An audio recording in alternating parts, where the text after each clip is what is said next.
মেঘ ভাঙা বৃষ্টি, ভয়ঙ্কর তিস্তা, বিপর্যস্ত সিকিম, ক্ষতিগ্রস্ত চুংথাম জলবিদ্যুৎ প্রকল্প, টানা বৃষ্টিতে ক্ষতিগ্রস্ত একাধিক ব্রিজ। উত্তর সিকিমে এখন পর্যটকদের নো এন্ট্রি। কালিম্পংয়ে তিস্তা পারেও জারি সতর্কতা, ফুঁসছে তিস্তা, অবিরাম বৃষ্টির পূর্বাভাস। উত্তর সিকিমে মেঘ ভাঙা বৃষ্টি, তিস্তার তাণ্ডব। তছনছ সিকিমের তিস্তা পাড়ের বিস্তীর্ণ এলাকা। সিকিমের চুংথাংয়ে ক্ষতিগ্রস্ত নির্মীয়মান জলবিদ্যুৎ প্রকল্প। এর আগে 2023 সালের অক্টোবরে তিস্তার ভয়ঙ্কর রূপ দেখেছিল সিকিম। জলের তোড়ে ভেঙে যায় এই জলবিদ্যুৎ প্রকল্পের বাঁধ। তারপর ফের জলবিদ্যুৎ প্রকল্প নির্মাণের কাজ শুরু হয়। এর মাঝেই ফের মেঘ ভাঙা বৃষ্টিতে বিপত্তি। ক্ষতিগ্রস্ত একাধিক ব্রিজ। তিস্তার জলের তোড়ে ভেঙে গিয়েছে সাংকালাং ব্রিজের পিলার। ব্রিজে বিপত্তি, রাস্তায় ধস। এই পরিস্থিতিতে উত্তর সিকিমে পর্যটকদের যাওয়া বন্ধ করেছে প্রশাসন। পর্যটকদের গাড়ির পারমিট দেওয়া বন্ধ। অনেক পর্যটক আটকে পড়েছেন। উত্তর সিকিমের লাচেনে 115 জন পর্যটক আটকে পড়েছেন, আর লাচুংয়ে 1350 জন। बारिश अगर कम हुआ, रास्ता नहीं टूटा तो कल तक हम टूरिस्ट जो लाचुंग में फंसा है वो टूरिस्ट को निकाल लेंगे। लाचेन का अभी चांसेस नहीं है क्योंकि वहाँ पर चारों तरफ से रास्ता टूटा हुआ है। টানা বৃষ্টিতে ধস নেমেছে পূর্ব সিকিমেও।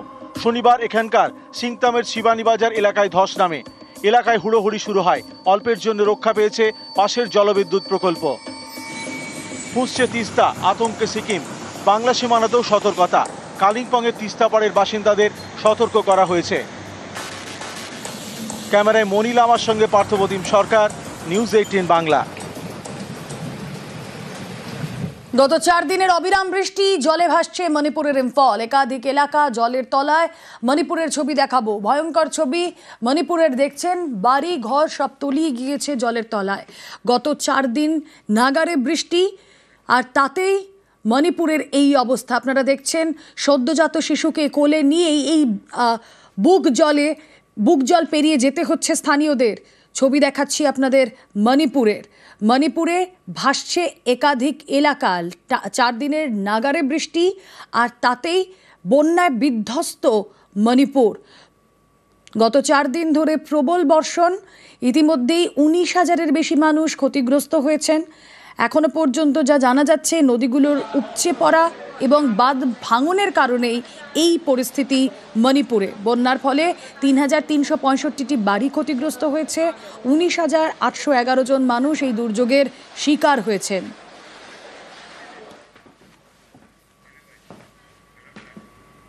আর এদিকে রাতভর বৃষ্টির জের শিলিগুড়ির খড়িবাড়িতে দেখুন ক্ষয়ক্ষতির পরিমাণটা কত। ক্ষতিগ্রস্ত অঙ্গনওয়াড়ি কেন্দ্র সহ 25টি বাড়ি, গাছ উপড়ে একাধিক এলাকায় বিদ্যুৎ বিচ্ছিন্ন। ঘটনাস্থল পরিদর্শনে খড়িবাড়ি পঞ্চায়েত প্রধান। ক্ষতিগ্রস্তদের পাশে থাকার আশ্বাস। গাছ পড়ে আমার ঘর বাড়ি সব ভাঙে গেছে, ওয়াল টোয়াল সব ফাইটে গেছে। ঘরে তো থাকাই যায় না, সারা রাত জল। বাচ্চাগুলোকে নিয়ে কি করে থাকবো? সারা বর্ষায় তো আমাদের কাটতে হবে। একটা সরকারের কাছে আবেদন, আমার ব্যবস্থা করুক। গাছটা ঝড়ের মধ্যে পড়ে গেছে, আমার ঘরের উপরে টিন ফিন সব ভাঙে দিচ্ছে। জল তলে শুইতে পারি না। এতে বাচ্চা কাচ্চাগুলো নিয়ে কি করে থাকবো? আমি তো কাজও করতে পারি না সেমন ভাবে। ক্ষতিপূরণটা চাচ্ছি আমার ঘরে।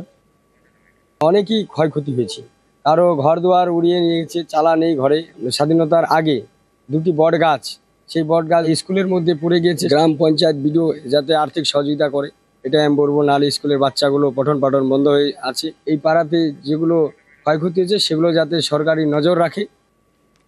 2টো গাছ উপরে গিয়ে ক্ষতিগ্রস্ত। আমাদের একটা এসএসটি স্কুল আছে এখানে, সেটা ক্ষতিগ্রস্ত হয়। সুভাষ মালাকার বলে একজন আছে বাসিন্দা, তারও ঘরের অর্ধেক অংশ ওয়াল থেকে নিয়ে টিন সব ক্র্যাক হয়ে যায়, ভেঙে যায়। গাছটা তাড়াতাড়ি কাটা হোক, ইলেকট্রিক ডিপার্টমেন্টকে বলা হয়েছে। মেম্বারও ফোন করেছে যে অতি দ্রুত ইলেকট্রিক তার, গত রাত থেকে এখানে লাইন নেই, ব্লক হয়ে আছে এই গরমের দিন। এবং আমাদের গ্রামবাসী এরা নিজের উদ্যোগে গাছগুলো কাটা শুরু করেছে। আমরা বিডিও ম্যাডামের সঙ্গে কথা বলবো, কারণ একটা সরকারি স্কুলও ক্ষতিগ্রস্ত হয়েছে, এটারও ব্যাপারে ইনকোয়ারি ব্যাপার আছে, নাহলে বাচ্চারা পঠন পাঠন করতে পারবে না।